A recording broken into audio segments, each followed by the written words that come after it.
자산 관리 회사를 인수하는 건 수십억, 때로는 수조 원이 오가는 거대한 체스 게임과도 같습니다. 그냥 회사 하나 산다, 이런 차원의 얘기가 아니라는 거죠. 자, 오늘은 이 복잡한 게임에서 이기고 거래의 가치를 최고로 끌어올리는 5가지 핵심 전략을 한번 제대로 파헤쳐보겠습니다. 모든 M&A의 한 가운데에는 바로 이 질문이 있습니다. 이게 엄청난 기회가 될 수도 있지만 잘못하면 정말 예상치도 못했던 폭탄을 떠안는 꼴이 될 수도 있거든요. 이 아슬아슬한 줄타기에서 어떻게 균형을 잡아야 할까요? 지금부터 그 전략적인 해법들을 하나씩 알아보겠습니다. 그래서 오늘 우리가 함께 넘어볼 5개의 허들은 이겁니다. 가격을 어떻게 정할지, 거래 구조는 어떻게 짤지, 핵심 인재들은 어떻게 지킬지, 까다로운 규제는 어떻게 통과할지, 그리고 마지막으로 어떻게 성공적으로 두 회사를 하나로 합칠지, 이 완벽한 로드맵을 지금부터 함께 그려보시죠. 자, 그럼 바로 첫 번째 관문으로 가볼까요? 가격을 정하는 문제인데요. 이게 그냥 얼마 하고 딱 끝나는 게 아니에요. 언제, 그리고 어떻게 돈을 주느냐가 거래 전체의 성패를 가를 수도 있거든요. 그렇다면 진짜 가치를 제대로 반영하는 가격 구조, 어떻게 만들 수 있을까요? 이럴 때 사는 쪽에서 꺼내드는 아주 똑똑한 카드가 있습니다. 바로 이연대가. 다른 말로 어닝아웃이라는 건데요. 이게 뭐냐면 일단 인수하고 나서 당신네 회사가 우리가 약속한 성과를 진짜로 내는지 지켜보겠다. 그리고 나서 나머지 돈을 주겠다. 이거예요. 한마디로 성과 먼저, 돈은 나중이라는 아주 스마트한 방식이죠. 진행 방식은 이렇습니다. 먼저 계약금처럼 초기 대금을 딱 줍니다. 그리고 나서 예를 들면 1년 동안 기존 고객들이 얼마나 남아있는지 같은 성과를 지켜보는 거죠. 그리고 약속한 목표를 달성했다? 그럼 그때 나머지 잔금을 치르는 겁니다. 그러니까 사는 사람 입장에서는 헛돈 쓸 위험을 확 줄여주는 아주 효과적인 안전장치인 셈이죠. 자, 두 번째 허들입니다. 어떻게 살 것이냐, 즉 거래 구조를 짜는 문제인데요. 이게 그냥 서류상의 절차 이런 게 절대 아니에요. 이걸 어떻게 하느냐에 따라서 세금 폭탄을 맞을 수도 있고 생각지도 못한 위험을 떠안을 수도 있거든요. 방법은 크게 2가지가 있어요. 첫 번째는 주식 매각. 이건 말 그대로 회사를 통째로 사는 거예요. 장점은 간단하죠. 단점은 그 회사의 좋은 자산뿐만 아니라 숨겨진 빚이나 문제까지 싹 다 가져와야 한다는 겁니다. 두 번째는 자산 매각 방식인데요. 이건 마치 쇼핑카트에 물건 담듯이 내가 원하는 자산만 쏙쏙 골라서 사는 거예요. 당연히 불필요한 위험은 피할 수 있겠죠. 결국 간편함이냐, 안전함이냐, 이 둘 사이의 줄다리기라고 보시면 됩니다. 근데 여기에 세금 문제가 끼어들면 얘기가 확 복잡해져요.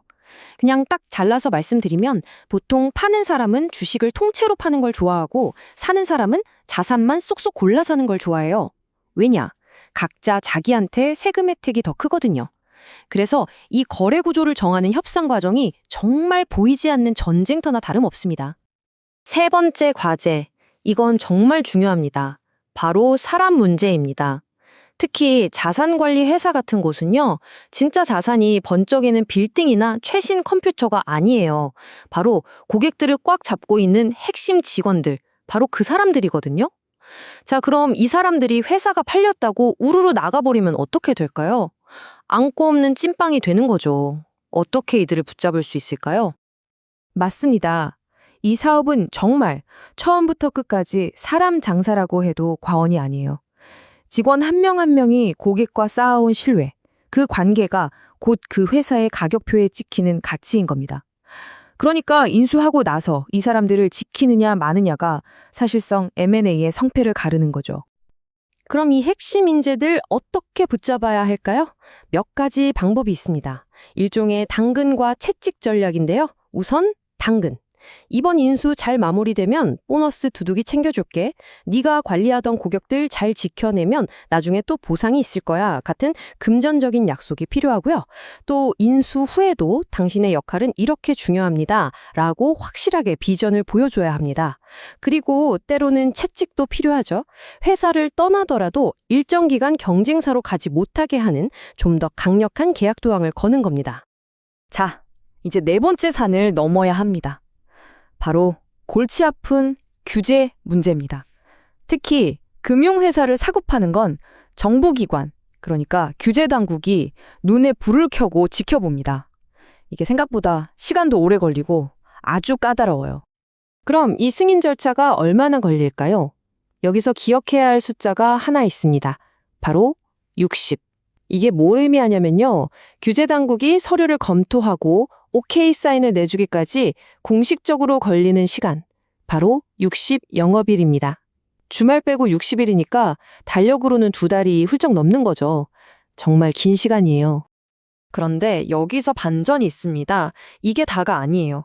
교제 당국이 서류를 보다가 이 자료 좀 더 가져와 보세요 하면서 언제든지 타임을 외칠 수 있어요. 말 그대로 심사 시계를 딱 멈춰버리는 겁니다. 그럼 어떻게 될까요? 거래가 언제 끝날지 아무도 모르게 되는 거죠. 그래서 M&A 전체 일정을 짜는 데 있어서 이 규제 승인만큼 예측 불가능한 변수도 없습니다.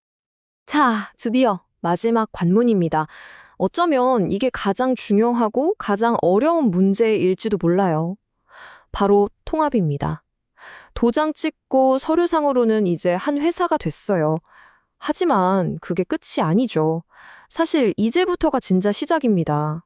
전혀 다른 문화와 시스템을 가진 두 회사를 어떻게 부드럽게 하나로 합칠 수 있을까요?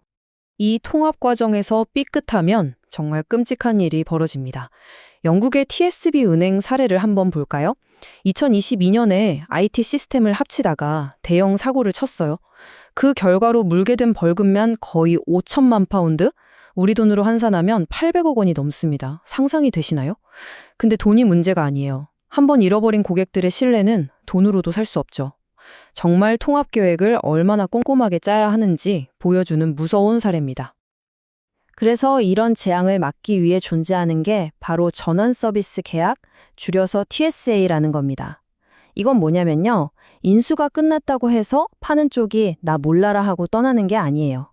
몇 달 혹은 1년 정도 IT 시스템이나 중요한 업무들을 계속 지원해 주는 거죠. 말 그대로 사는 사람이 혼란의 강을 무사히 건널 수 있도록 놔주는 안전한 다리 역할을 해주는 겁니다. 자, 오늘 우리가 살펴본 5가지 과제를 쭉 돌아보면 어떤 생각이 드시나요? 성공적인 M&A라는 게 그저 돈만 많다고 해서 할 수 있는 그런 단순한 쇼핑이 아니라는 걸 확실히 알 수 있죠. 이건 오히려 아주 복잡한 종합예술에 가깝습니다. 전략을 짜고 위험을 관리하고 또 사람의 마음을 읽는 심리전까지 이 모든 걸 다 알아야 하는 마스터 클래스 같은 거죠. 가격, 구조, 사람, 규제, 그리고 통합 이 5가지 악기를 완벽하게 조율해서 하나의 멋진 교향곡을 만들어내는 오케스트라 지휘자의 역할과도 같다고 할 수 있겠네요. 자, 그럼 마지막으로 여러분께 한번 질문을 던져보면서 마무리할까 합니다. 만약 여러분이 바로 내일 어떤 회사를 인수해야 하는 상황이라면 오늘 우리가 얘기한 이 5가지 중에서 어떤 문제가 가장 머리 아플 것 같으세요? 돈 문제, 즉 가격을 정하는 걸까요? 아니면 역시 사람 문제, 그것도 아니면 이 모든 걸 합치는 마지막 통합 과정일까요? 한번 곰곰이 생각해 보시는 것도 재미있을 것 같습니다.